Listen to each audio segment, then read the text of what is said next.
All right, I'm gonna show you guys some of the features and design elements of this kitchen and what all went into it to make this a really unique space. All right, so the first thing you'll notice is that these cabinets have a lot of knots on them. We got one here, we got one here, and they're really more of like a deeper texture to them. So this is called a rustic wood, and that's a feature, not like a defect of these cabinets. We use these cabinets a lot when people want to bring more of that natural feel into the kitchen. Talking about the finishes on this cabinet, the first thing you'll notice is that we kind of have a darker, it's called a cashew stain here. Before, the cabinets were really dark, and this kitchen was really dark. Now, even though we used a darker stain on these cabinets, we're able to really lighten the space by going with a white quartz top, white subway backsplash, and we also added under cabinet lighting throughout. That makes a huge difference in just kind of this smaller space. I mean, we'll cut to some of those before photos where it's just really dark in here, but just some very simple basic upgrades like that can make a huge difference in a space like this. All right, now just to show you guys like how big of a difference these under cabinet lights make, this is what it looks like when they're off. You can see, I feel like half of the light that was in this space is just missing, but when we turn them on, I mean, that's amazing. All of our work surfaces are lit, and it just really brightens the space. Now, we didn't do really anything with a lighting layout change in here. Typically, I would probably add can lights, right in front of these working surfaces. But just budget constraints, we didn't do that on this project, but this is a very simple upgrade that makes a huge difference in this space. One of the biggest differences between where this project started and where it ended up was we actually had a wall oven here. That pantry was, slightly wider, but this whole cabinet was essentially useless, and there really was no pantry space anywhere in the kitchen. So what we decided to do, turn the range, or it was a cooktop before, into a combo unit, and that just allows us to get a pantry in here where now we can store a lot of these dry goods, and we don't have to feel like we have to use another closet or another space. We can actually use that cabinet now. One thing you'll notice about this kitchen is it's not a huge kitchen, right? We don't have 30 cabinets to play with here. We have about 10 to 15. So we really had to be very conscious of the cabinets that we chose for this layout, and really think through them and make sure they make sense before we included them. One of them, this is like super popular. This one and the next one, we almost include on like every project. This is a 2-drawer base cabinet. So this is great for exactly how these guys are using it. We've got pots, these are Pyrex pans. You can just get a ton of storage out of these 2 drawers and not feel like you have to crawl into the back of another cabinet. That's a lot of rags. I've never seen that many rags before. But hey, if you need it, you need it. So that's a great cabinet. And then the other one that we've literally included on almost every job that we do with showplace cabinets is this 2-tier cutlery divider. Everybody's gonna have a utensil drawer. This is just really nice because why not combine everything into one place?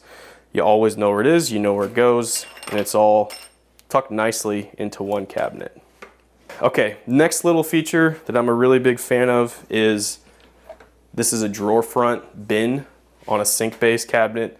So, normally this is just a fixed header. Like there's no function to it, it's just like a decorative piece that sits here. But what we can do with this, we can store sponges, cleaning items, things that would normally sit out on the countertop. We can now tuck them away in a nice, neat space. Now the one caveat to that is you don't want to put wet sponges and rags in there. You're just going to end up damaging that cabinet over time. If it's got a little moisture, it's okay. This is a stainless steel liner in here, so it's not like they have to be completely dry. Otherwise, you'd never be able to put anything in there. But Yeah, that's a really nice feature.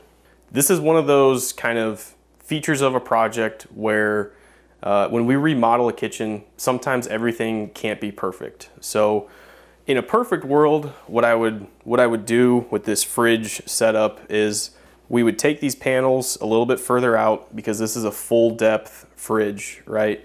And normally we want the sides of that covered so that they're not exposed. It's a much cleaner look. But in this case, we have an existing soffit that's gonna stay. Now, budget constraints, we didn't want to rip out these soffits and redo all the ceilings in this space. So what we did is we basically just did the best we could. This is a fridge panel, and obviously it's covering part of the side of this fridge. I really like these just in general because, one, most of the time you avoid the exposed side of the fridge, which isn't finished. It doesn't really go with the front of the fridge. So that's a nice benefit where that's tucked away. The other benefits are you get a clean ending point for your backsplash. You have that hard transition. Whereas if this panel wasn't here, it stops, but it's like, do you carry it behind the fridge? How far back do you take it? So it's just kind of an awkward transition without something there. Now, again, we didn't want to extend the depth on these because these soffits are staying. I don't want all these upper cabinets, tucked nicely away, and then boom, we've got one that's sticking way out. So again, when we remodel, not everything's perfect, and we just do the best we can with the space that we have. The first place I start with my kitchen designs is with the cabinetry. We already talked a little bit about, the rustic look, the stain that we went with here, the contrast between these darker cabinets with the lighter tops and the lighting. But one feature that I really like to show my clients is full color designs. So we'll cut to a clip of what this rendering looked like versus how it actually looks. And I really think that's a great benefit because a lot of people, they're not good at picturing a space with just a small chip sample of a cabinet and a small chip sample of a countertop. So I think it's really nice we include that, and people can really visualize the space before we even start their project.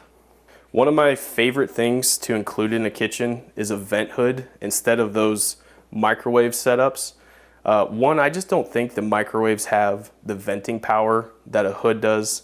These are a lot easier to clean. They've got these large screens in here that are going to filter out all that grease. Now, when you have a microwave, you have to take off the top part of that microwave, take out the charcoal filter, deal with all of that.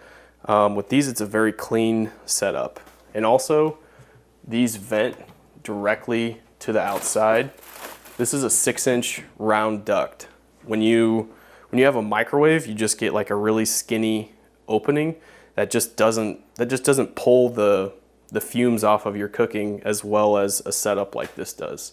This vent goes up, out the soffit, just gets all that grease and fumes away from your cooking area. So, huge fan of that. Not only the exhaust, it gives you more clearance when you're working in this space. Normally a microwave comes down here, maybe even a little bit lower. This is just a nice open setup here where I feel like I have a lot more room to work. Whereas with the microwaves, you end up feeling a little bit more crowded. So huge fan of this. Hoods are the way to go. All right, price breakdown on this kitchen. I'm not gonna do the full remodel scope because it's so different for everybody. But what I can tell you is that this cabinet package was right around 10 grand. Now, that's working with my favorite line to work with, which is Showplace. Honestly, just sidebar, Showplace is our best vendor to work with. They have the most materials to choose from, the highest quality finish. All their cabinets are with Bloom soft close doors, or doors and drawers. It's just a really smooth action, really nice product. And honestly, for the size of this kitchen, 10 grand is really reasonable. It's the rustic alder, which isn't a super high price point, but it's a really unique wood that not a lot of cabinet companies can offer. So I'm a huge fan of Showplace and particularly their price point on this project. So one question we get a lot of times from clients is, do they want a single bowl or a double bowl sink? Now, a lot of people are really used to that double bowl setup where they have one side to kind of rinse and scrape off the dish into the garbage disposal, and then the other side is, full of soap and water, and they clean it out. With a single bowl sink, that kind of gets eliminated. This is a huge basin, so you're going to be able to do all of that in one space. Normally, we have a garbage disposal in here, so if you need to, you can still do some of the scraping off in here, but what I normally recommend is do your scraping into a trash can and then just start using this as a nice large wash station. The other nice thing about the single bowl sinks is we can incorporate some of these fun features, like this is a cutting board. We can also get like a strainer here that you can rinse stuff in, and it keeps it off of the bottom of your sink. So over time, I would say most people really enjoy the single bowl setup as they kind of transition away from that double bowl. So this is actually a quartz countertop. Now, all the time, homeowners come in and they're super confused over what is quartz, what is granite. Quartz, just in layman's terms, 99% of the time, it's this white background material. It's a man-made material. It often comes in these lighter colors. Now, we didn't really want to use granite here, which granite is a natural stone, because granite typically tends to be a little bit darker. We have a lot more grays, blacks, browns, tans in those stones. So it wouldn't really brighten a space like quartz does for this. Now cost-wise, both quartz and granite, they have a range, right? There's really kind of inexpensive low-end material all the way up to crazy expensive high-end material. So really for the most part, they kind of even out. I will say there are select granites that can kind of dip down a little bit lower than quartz. But overall, pricing is very similar for both of them. Thanks for watching, everybody. If you enjoyed that, please like and follow our page. If you want more information about our company, you can visit our website, or if you're interested in talking with us about remodeling your kitchen, fill out the form on our website and we'll be in touch.